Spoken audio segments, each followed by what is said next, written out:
This is part second of horizontal projection class. Topic यही चल रहा था, हॉरिजॉन्टल प्रोजेक्शन। पिछले क्लास में इसकी कुछ बेसिक बातें मैंने आपको बताई थी, जिनको हम दोबारा से आगे बढ़ा के चलें। तो अगर मैं आपको डायग्राम याद दिलाऊं तो डायग्राम कुछ इस तरह का था। ये पॉइंट ऑफ प्रोजेक्शन था, तो यहां से हॉरिजॉन्टल एक्सिस को बोल दिया था एक्स एक्सिस, और यहां से वर्टिकल एक्सिस को बोल दिया था वाई एक्सिस। ये ग्राउंड है।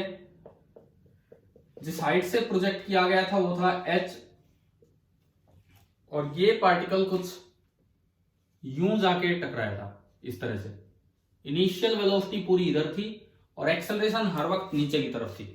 किसी भी समय ये पार्टिकल यहां पहुंच गया था एक्स कोमा वाई पे, और ये इसका डिस्प्लेसमेंट था। ये वो पूरा डायग्राम है जो अभी मॉर्निंग क्लास में हमने बनाया, स्ट्रेट लाइन डिस्प्लेसमेंट। इसको बोल दिया था range, horizontal range. T equal to 0 पे इसको थ्रो किया तो किस समय आके टकराया, वो time of flight capital T, और किस वेलोसिटी से टकराया फाइनल वेलोसिटी, वो हमने बोल दी वी नॉट। चलो ये सब बनाया था। इसके बाद एक टेबल बनाई थी जो मैं इधर ही बना देता हूं ताकि मैं उधर कुछ काम आपको करके दिखा सकूं। टेबल में 3 कॉलम हमने लिए। पहले कॉलम में लिखा था फिजिकल क्वांटिटी, दूसरे कॉलम में एक्स कंपोनेंट, एंड तीसरे कॉलम में वाई कंपोनेंट। चलो आप फटाफट लिखवाना। बताओ यू के 2 कंपोनेंट क्या क्या बने थे? क्या? यू और 0, ठीक है। अगला ए के 2 कंपोनेंट क्या क्या होंगे? 0 and g. 0 and g. Time के कोई कंपोनेंट होते नहीं है। एस के किसी भी वक्त कंपोनेंट एक्स और वाई। एक रह गया नीचे लिखना, एक रह गया, कोई बात नहीं, मैं ये लिख देता हूं। और वी के आपने लिखे थे वी एक्स और वी वाई। ये थी हमारी टेबल। और हम एक चीज निकाल चुके थे कि पोजीशन एट टाइम टी। पिछले लेक्चर में हम ये निकाल चुके थे कि पोजीशन एट टाइम टी, और वो जो पोजीशन आई थी एक्स कोऑर्डिनेट तो था u t and y coordinate था हाफ जी टी स्क्वायर। उसके बाद हमने निकाली थी इक्वेशन ऑफ पाथ। पहला काम ये किया, दूसरा काम हमने किया इक्वेशन ऑफ पाथ, और वो पैराबोलिक प्रूव हो गया था कि ये पैराबोला है। बताइए क्या इक्वेशन निकल के आई थी? y is equal to some constant into x square. Constant बोलो क्या था? g/2u square into x square. ये इसकी इक्वेशन ऑफ पाथ होती है इस पैराबोला की। तीसरी चीज, अब इससे आगे काम को आगे बढ़ाते हैं। अब मुझे निकालना है कि टाइम ऑफ फ्लाइट क्या होगा। मैं टाइम ऑफ फ्लाइट निकालना चाहता हूं। जस्ट मैं टाइम ऑफ फ्लाइट निकालना चाह रहा हूं। तो देखो, आप केवल एक साइड की इक्वेशन पे ध्यान दो।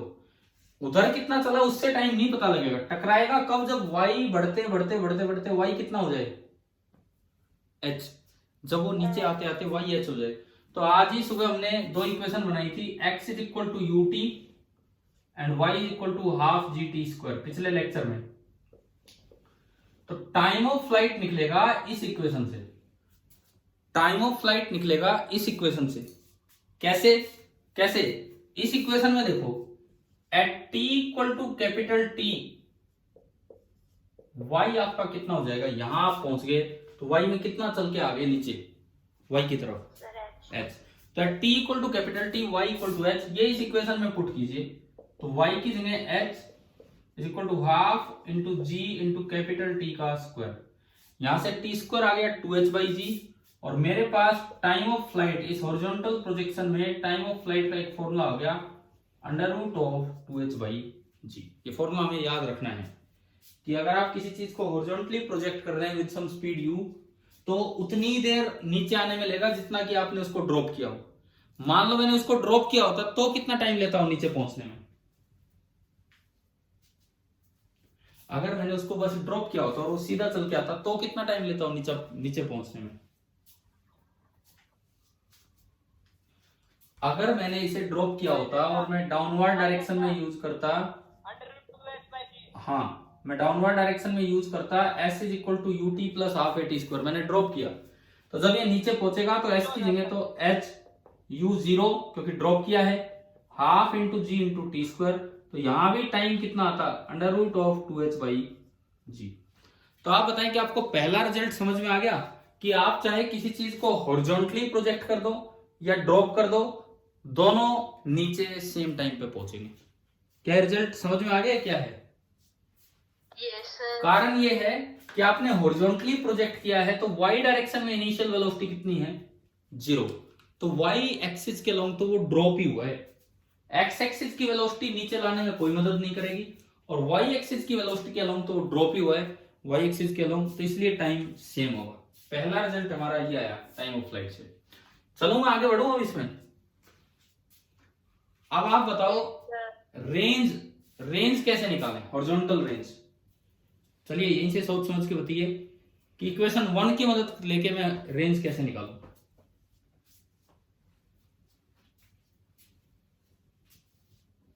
बताओ, मैंने आपको हिंट भी दिया जिससे मैं पूछ रहा हूं कि इक्वेशन 1 की मदद से टी की वैल्यू पुट कर दो। हाँ, तो देखो अब मैं इसको हटा रहा हूं यहां से, टी हमारे पास आ चुका है। अब आप इधर की तरफ देखिए, अगर मैं हॉरिजॉन्टल रेंज निकालना चाहता हूं, अगर मैं हॉरिजॉन्टल रेंज निकालना चाह रहा हूं आर, तो at t equal to capital T x की वैल्यू कितनी होगी?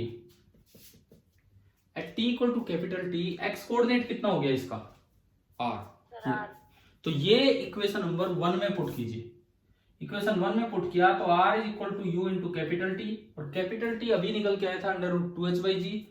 तो मेरे पास रेंज का एक फॉर्मूला आ गया u into under root of 2h/g। अगर आपने h साइड से उसे सीधा फेंका है तो इतनी दूर जाके वो पार्टिकल गिरेगा। अच्छा बताओ, क्या ये 2-3 चीजें समझ में आई यहाँ पे जो मैंने अभी तक करवाई है? ठीक है। अब इन रिजल्ट्स को मैं अगर एक बार ऊपर समेट के लिख दूं ताकि हमें याद भी हो जाए। पहली चीज पोजीशन, टी टाइम पे पोजीशन क्या क्या कोऑर्डिनेट आए हैं टी टाइम पे? U t and half g t square. दूसरी चीज इक्वेशन ऑफ पाथ,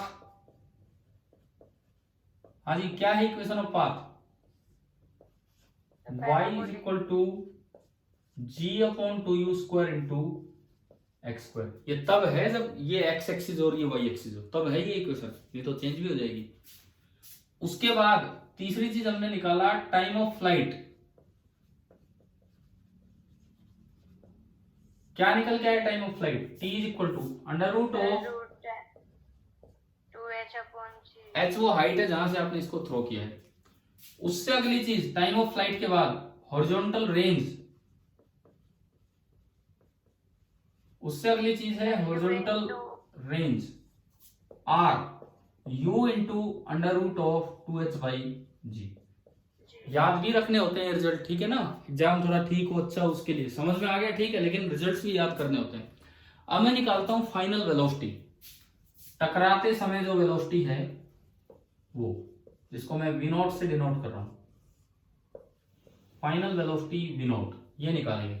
मैं यहां थोड़ा ढंग से दिखाऊंगा अगर इस वेलोसिटी को इस जगह पे, तो देखिए कैसे कैसे दिखाई जाएगी। यहां जो वेलोसिटी है वो यूं है टेंजेंशियली, ये v0 है। तो इसके दो कंपोनेंट जो बनेंगे, एक तो इधर की तरफ ये छोटा बनेगा जिस तरह से ये डायग्राम बना है v0x, और ये थोड़ा बड़ा दिख रहा है कंपोनेंट, वो तो डायग्राम की बात है कैसे बना लो v0y। और मान लो यूं भी पूछ ले कि हॉरिजॉन्टल के साथ कितने एंगल पे वो टकराया है। सपोज ये एंगल अल्फा है, ये एंगल अल्फा है जो मुझे निकालना है, तो मुझे पूरा v0 निकालना है। तो v0x निकालू, v0y निकालू, तब v0 आएगा। इसके लिए मुझे यूज करना होगा v is equal to u plus a t, क्योंकि एक्सेलरेशन कांस्टेंट है तो वो सारी इक्वेशंस वैलिड है जो आप वहां पढ़ के आए हो। v is equal to u plus a t. एक बार लगाएं अलोंग एक्स एक्सिस,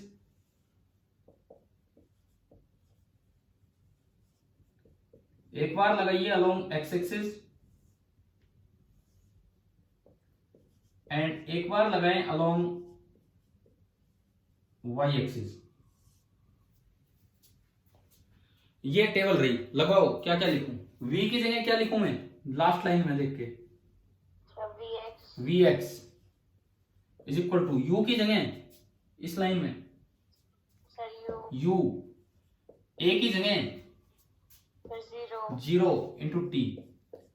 तो ये भी एक अगला रिजल्ट आ गया कि x कंपोनेंट ऑफ वेलोसिटी तो चेंज ही नहीं होगा। आप अगर किसी चीज को अंडर ग्रेविटी थ्रो कर रहे हैं तो उसका x कंपोनेंट तो चेंज होगा ही नहीं, क्योंकि वेलोसिटी हमेशा y के अलोन है। ठीक है, याद हो जाएगी ये बात, ये जो मैंने अभी बताई है यहाँ पे कि x कंपोनेंट चेंज नहीं होगा। देखो मैंने आज जब ये टॉपिक स्टार्ट किया तो एक क्वेश्चन आपसे पूछा था, क्या मैं किसी चीज को फेंकूं तो यूं टकरा सकता है, यूं नीचे की तरफ, पूछा था ना स्टार्टिंग में। इसलिए नहीं टकरा सकता, आपने यूं फेंका है, इनिशियल स्पीड x में u है, तो क्या x कंपोनेंट बाद में चेंज होगा? नहीं होगा। और अगर आपने यूं टक्कर मान ली तो पूरी वेलोसिटी y में होगी, तो इसका मतलब x कंपोनेंट तो 0 हो चुका है, जबकि x कंपोनेंट तो चेंज होना ही नहीं है। इसका मतलब टकराएगा तो किसी न किसी एंगल पे टकराएगा। चलिए ये तो आ गया vx। अब मैं बात करूं अलॉन्ग y एक्सिस, ये इक्वेशन लगाओ, v की जगह यहीं से देखना है बस, vy, u की जगह जीरो 0, a की जगह जी g और t। तो हमारा ये vy बना g इंटू टी, यानी कि ये बढ़ता चलेगा, vy जो है वो बढ़ता चलेगा। अब मैं वेलोसिटी को इकट्ठा करूं कि फाइनल वेलोसिटी का x कंपोनेंट भी आ गया और y कंपोनेंट भी, तो वेक्टर फॉर्म में मैं लिख सकता हूं i कैप j कैप लगा के वेलोसिटी को किस तरह से, मैं यहां लिखता हूं, दिख रहा है आपको ये भी, velocity vector vx i cap, vx तो u है, प्लस vy j कैप, और vy है gt j कैप। तो बताएं अब मुझे किस समय वेलोसिटी चाहिए, किस समय, ये तो किसी भी टाइम t की वेलोसिटी आ गई, मुझे किस समय वेलोसिटी चाहिए? सर रूट 2h अपॉन जी मींस कैपिटल टी पे मुझे वेलोसिटी चाहिए, कैपिटल टी पे। तो अब मैं इसको हटा के वो स्टार्ट करता हूं, किसी भी टी टाइम की वेलोसिटी तो आपके पास आ चुकी है, ऊपर लिखी हुई है, उसमें हम ये पुट करते हैं कि t equal to capital T, जो वेलोसिटी है उसे मैं बोल रहा हूं वी नोट। उस इक्वेशन में मैं ये चीज अप्लाई कर रहा हूं कि t equal to capital T, velocity v naught है, तो आपने ये इसमें पुट किया, v की जगह v naught is equal to u i cap plus g into t की जगह कैपिटल टी जे कैप। अब कैपिटल टी का फॉर्मूला था under root 2h by g, तो मैंने वो उसमें रखा, तो v naught vector is equal to u i cap plus g into under root 2h by g j cap. ये g अंदर जी स्क्वायर बन के जाएगा, बाहर वाला जो g है स्क्वायर रूट के अंदर कैसे जाएगा, ये जी स्क्वायर बन के, और एक g से g कैंसिल हो जाएगा, तो अंदर क्या बचा बताओ अंडर रूट में, अंडर रूट 2gh। हाँ, तो मेरे पास फाइनल वेलोसिटी का एक एक्सप्रेशन आ गया, u i cap plus root 2gh j cap. ये आपकी आई फाइनल वेलोसिटी। ये क्या है, इसको कैसे याद रखना है, आप देखिए, ये आपकी फाइनल वेलोसिटी आई। तो फाइनल वेलोसिटी का मतलब है हॉरिजॉन्टल कंपोनेंट तो चेंज होगा ही नहीं।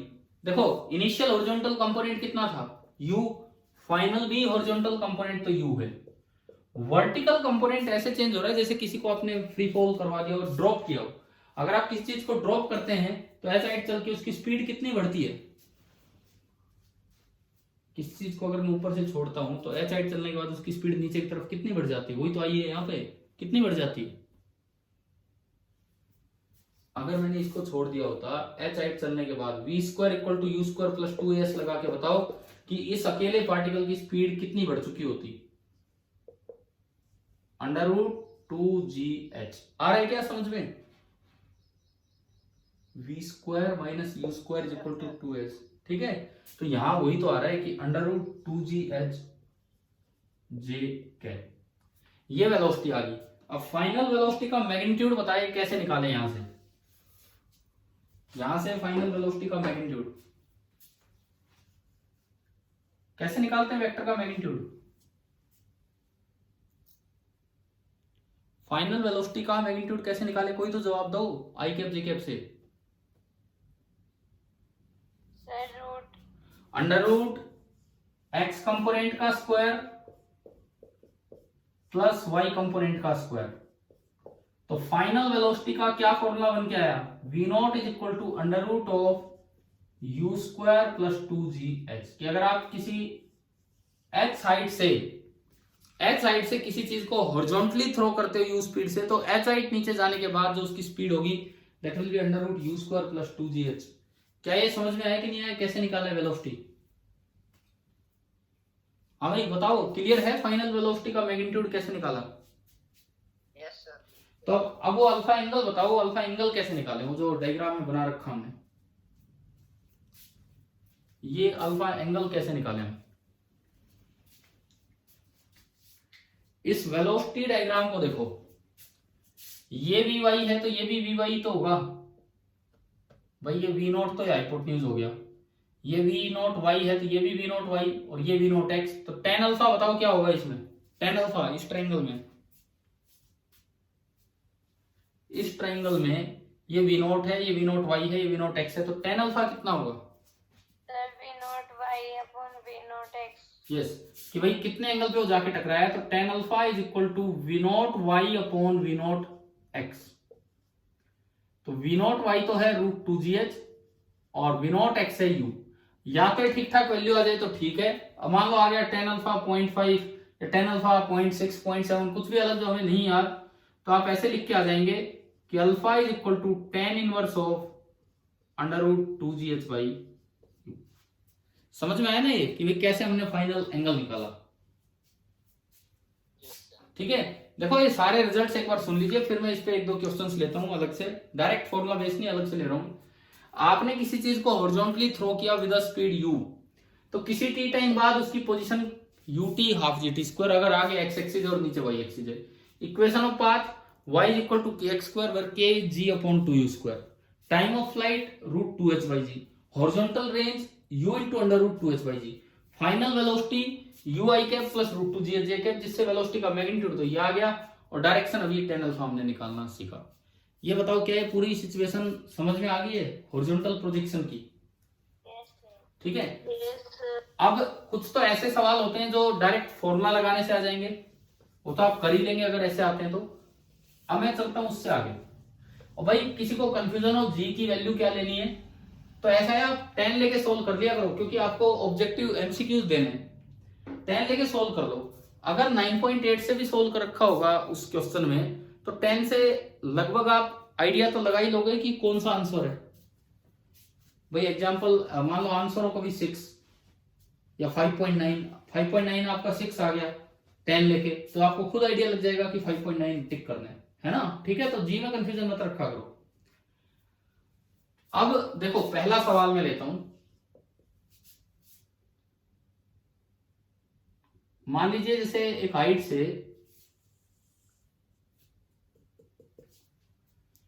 से हमने एक चीज को थ्रो किया सीधा, और इसको वेलोसिटी दी 10 मीटर पर सेकेंड, ये इस तरह से गया, ये यूं चलता गया। आपको बताना है find the velocity of particle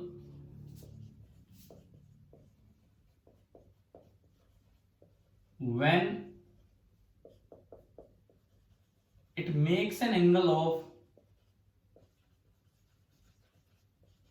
60 degree with the horizontal during its path। अपने रास्ते के दौरान किसी एक समय इसने 60 डिग्री एंगल बना रखा था इसकी वेलोसिटी ने हॉरिजॉन्टल के साथ, तो उस वक्त इसकी वेलोसिटी कितनी है ये आपको बताना है, और कुछ नहीं दिया, हाइट कितनी है कुछ नहीं दी, कुछ भी नहीं बताया, बस ये सवाल है। पहले तो ये बताओ कि इसका मतलब आ रहा है क्या समझ में, क्या करना है हमें?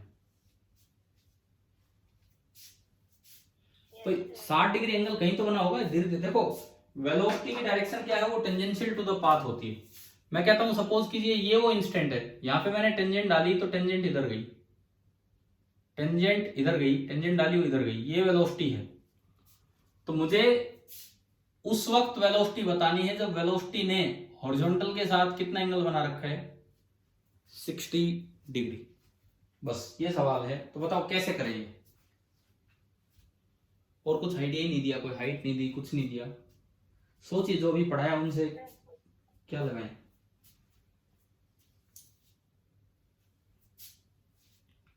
बोलो। सर यहाँ पे को लिख देंगे √2gh अपॉन u। एच तो पता ही नहीं है ना, एच तो दे ही नहीं रखा कुछ भी।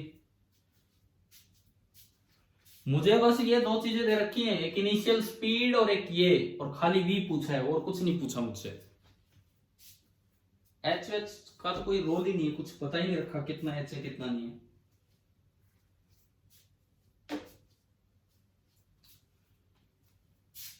बताओ, आप सोचो, मैं टाइम लगा रहा हूं इसमें क्योंकि आप बताएंगे ज्यादा बेटर रहेगा,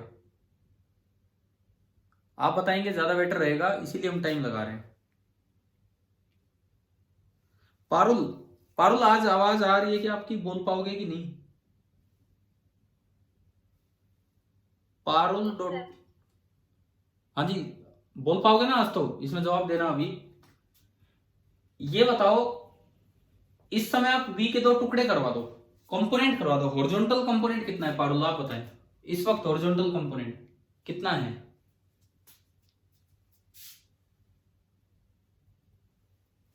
बोलिए। अगर ये v है और ये एंगल 60 डिग्री है तो ये कंपोनेंट कितना होगा? v cos 60 या v sin 60, ये बताओ। अच्छा ठीक है, लो अब देखो। वो यार मैं पार्टिसिपेंट निकालता हूं तब चली जाती वीडियो। हाँ जी पारुल, अब आप देखो, दोबारा सुनो। ये वेलोसिटी v है, 60 डिग्री एंगल है, तो इसका हॉरिजॉन्टल कंपोनेंट कितना होगा बताएं?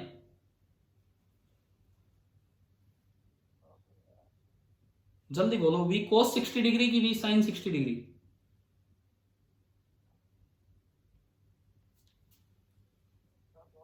और कोई बताओ, और कोई भी बच्चा बताओ क्या होगा? cos 60 होगा सर। हाँ, सर cos 60। तो ये कंपोनेंट आपका बना v cos 60 डिग्री। अब हॉरिजॉन्टल कंपोनेंट के बारे में आज क्या रिजल्ट पढ़ा था? ऐसे ही तो क्वेश्चंस होंगे ना, वही तो चीजें दिमाग में आएंगी। क्या रिजल्ट पढ़ा था हमने हॉरिजॉन्टल कंपोनेंट ऑफ वेलोसिटी के बारे में?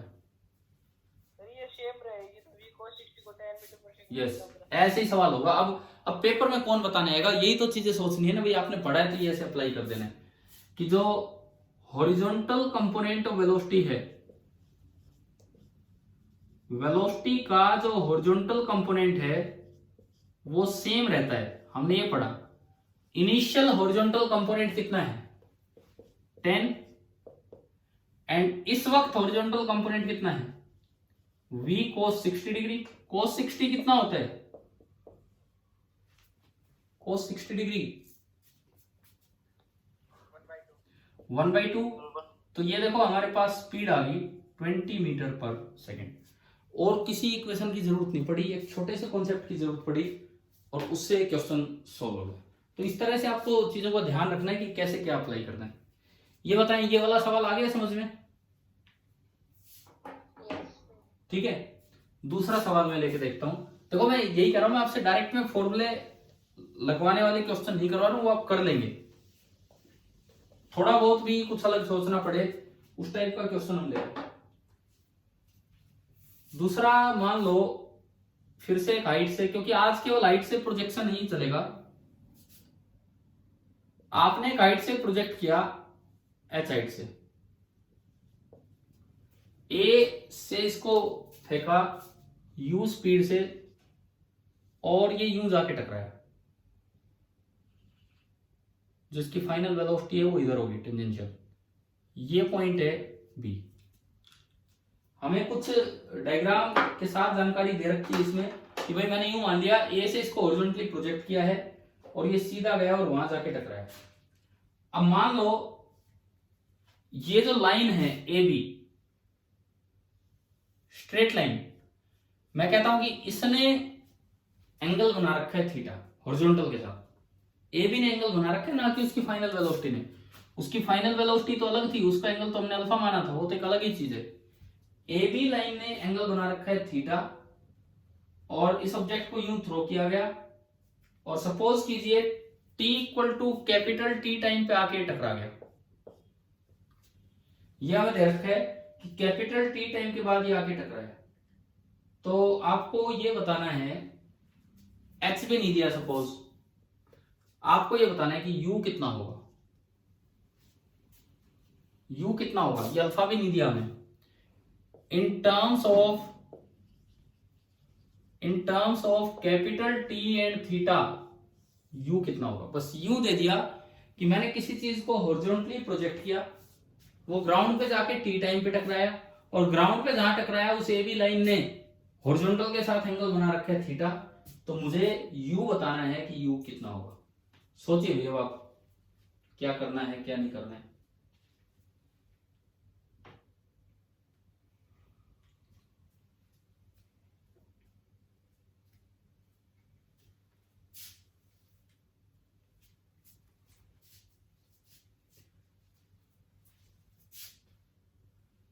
देखो स्टार्ट करवाऊं मैं या कर रहे हो, ट्राई कर रहे हो कुछ?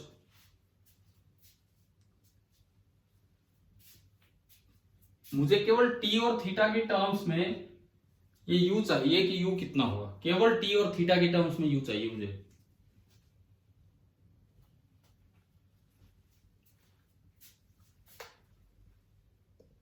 पहली बात ये बताओ ये रेंज कितनी होगी in terms of you and T,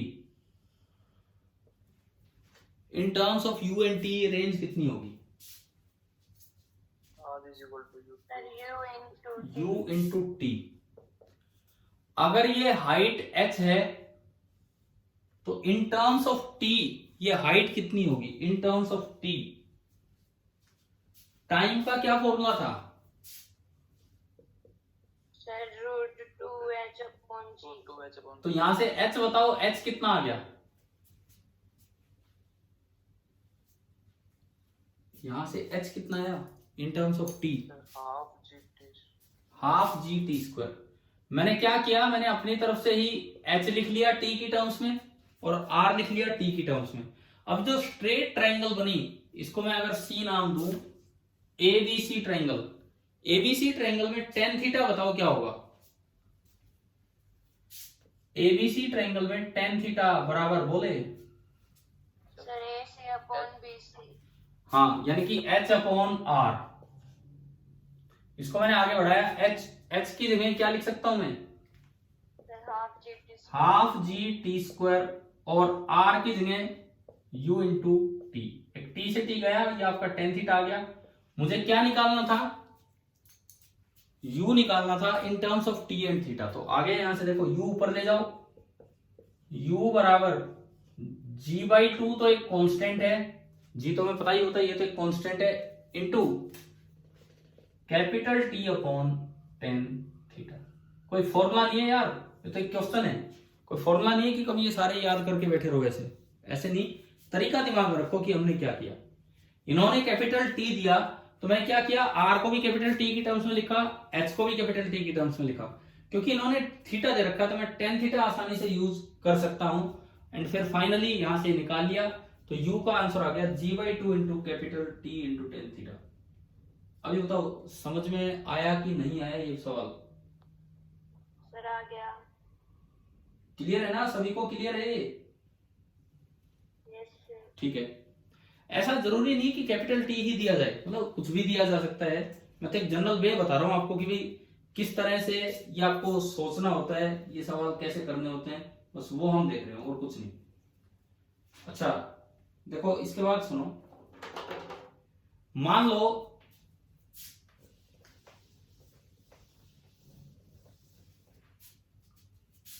एक और सवाल मैं लेता हूं, इसको पढ़ा देंगे इसको। तो आप गुलेल चला रहे हो, गुलेल पता है क्या होती है? गुलेल पता है क्या होती है? कैटापुल्ट भी बोल देते हैं उसे, मतलब अंग्रेजी में। यूं खींच के और फेंकते हैं तो वो प्रोजेक्ट ही करते हो आप एक पत्थर को। मान लो यहां पे कोई बंदर बैठा है, एक पेड़ पे, पेड़ की डाली पे कोई बंदर था, कैसे भी था भाई, ये बंदर तो मैं कैसे बनाऊं, ये बंदर ही था, ठीक है, ये बंदर है, ये आपकी तरफ देख रहे हैं। आप क्या करते हो, बंदर की तरफ पत्थर फेंक देते हो यहां से, बंदर को डराने के लिए। ये बंदर कहीं लटका हुआ था, आपने क्या किया, बंदर की तरफ पत्थर फेंका इसे डराते हुए, यू स्पीड के साथ पत्थर फेंक दिया कि भाई सीधा वहां पहुंच जाए पत्थर। तो यूं बताओ बंदर के पत्थर लगेगा कि नहीं लगेगा? सर नहीं लगेगा। नहीं लगेगा सर, क्यों क्यों नहीं लगेगा? सीधा थोड़ी ना जाएगा sir, due to gravity, depend करेगा सर, ड्यू टू ग्रेविटी वो नीचे जाएगा। इवन जो निशानेबाज होते हैं, डिपेंड करेगा सर। हाँ इवन जो निशानेबाज होते हैं जब निशाना लगाते हैं तो बिल्कुल सामने नहीं लगाते। अगर सामने वाले को स्ट्राइक करना है तो उससे थोड़ा ऊपर रखते हैं, थोड़ा ऊपर रखते हैं ताकि वो थोड़ा प्रोजेक्टाइल भी बने, मतलब पैराबोलिक पाथ भी बने। प्रोजेक्टाइल तो होता ही हो, पैराबोलिक पाथ बने तो उसको टकराए। तो पहला सवाल ये क्या है, बंदर को टकराएगा नहीं टकराएगा, ठीक है। अगला सवाल, मान लो t इक्वल टू 0 पे, हाँ जी कोई कुछ पूछ रहे हैं क्या? डिस्टेंस पे भी तो डिपेंड कर सकता है। ना मैंने एक बात बोली, मैंने एक बात शुरू में बोली है कि सफिशिएंट स्पीड उसने दे रखी है। सफिशिएंट स्पीड का मतलब है कि वहां उस लाइन तक तो पत्थर पहुंचेगा ही पहुंचेगा, बस ये देखना है कि इसके टकराएगा कि नहीं। अब आप कह रहे हो कि डिस्टेंस पे डिपेंड करेगा, ये तो आपने यूं मान लिया कि बिल्कुल पास और मैंने बहुत तेज फेंक दिया।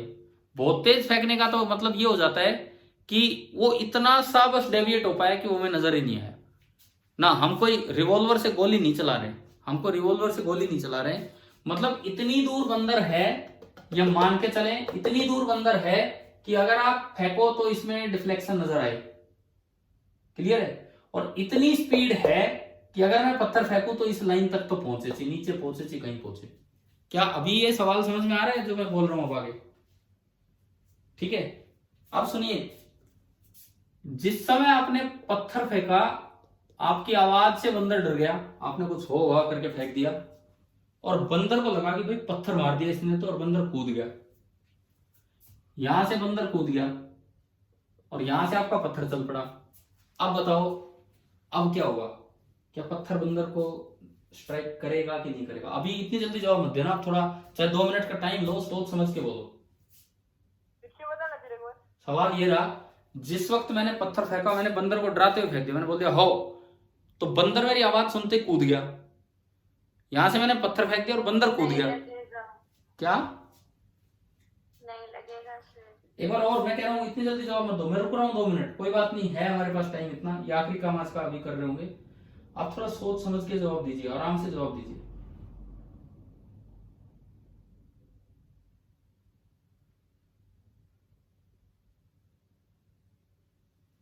नहीं लगेगा सर। क्यों नहीं लगेगा?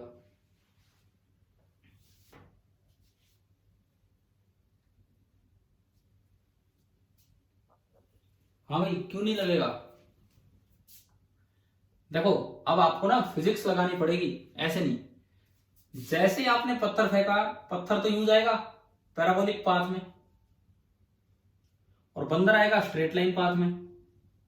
तो आपको यूं देखना है कि क्या पत्थर बंदर को स्ट्राइक कर पाएगा या नहीं। देखते हैं। सपोज आपने इस पॉइंट को मान लिया ओरिजिन, ये बोल दिया एक्स एक्सिस और ये बोल दिया वाई एक्सिस। पत्थर का मोशन तो एक्स में भी हो रहा है वाई में भी हो रहा है, 2 डायमेंशनल मोशन है, लेकिन बंदर का केवल 1 डायमेंशनल मोशन है। बंदर का मोशन कौन से डायरेक्शन में हो रहा है? वाई में। और बंदर जस्ट यहां से छूट के चला है, किसी ने फेंका नहीं है बंदर को, तो बंदर की इनिशियल स्पीड कितनी? 0। टी टाइम बाद बंदर कितना नीचे आ चुका होगा बताओ? वाई डायरेक्शन में टी टाइम बाद बंदर कितना नीचे आ चुका होगा? S is equal to u t plus half g t square से कितना नीचे आ चुका होगा बोलिए? अगर टी टाइम हो गया, u बराबर 0 थी, g उसकी एक्सेलरेशन है, तो टी टाइम में बंदर कितना नीचे आ चुका होगा ये बताएं यार आप। Sir half g t square. पत्थर कुछ आगे बढ़ता जा रहा है, मैं कह रहा हूं डिस्टेंस बहुत ज्यादा नहीं है, इतनी ज्यादा नहीं है कि पत्थर टकराए ना, ये तो हमें इन क्वेश्चन में मानना होता है। तो टी टाइम बाद पत्थर x में कितना चल चुका होगा? टी टाइम बाद पत्थर की पोजीशन x में क्या फॉर्मूला था? x is equal to u t. और टी टाइम बाद पत्थर y में कितना आ चुका है? y के लॉन्ग तो उसका फ्री फॉल जैसा ही काम था, half g t square. y के लॉन्ग आ चुका है हाफ जी टी स्क्वायर। अब बताओ क्या पत्थर और बंदर का मिलन होगा कि नहीं होगा? बताओ क्या पत्थर और बंदर का मिलन होगा या नहीं होगा?